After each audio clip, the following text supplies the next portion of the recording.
नवापूर तालुक्यात रात्रीपासून अतिवृष्टी झाली होती. त्याचा फटका रेल्वे वाहतुकीला बसलेला पाहण्यास मिळत आहे. नवापूर तालुक्यातील चिंचपाडा पोलीस स्टेशन जवळ रेल्वे मार्गावर मातीचे ढिगारे आल्याने रेल्वे ठप्प झाली होती.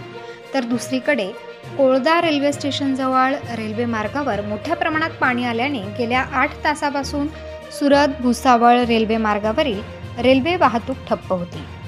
रेल्वे प्रशासनाच्या वतीने तातडीच्या उपाययोजना करत रेल्वे मार्गावरील मातीचे मलबे हटवण्यासाठी युद्ध पातळीवर काम सुरू आहे. यासाठी रेल्वे प्रशासनाचे अधिकारी, अभियंता तसेच कर्मचारी मोठ्या संख्येने घटनास्थळी तळ ठोकून होते.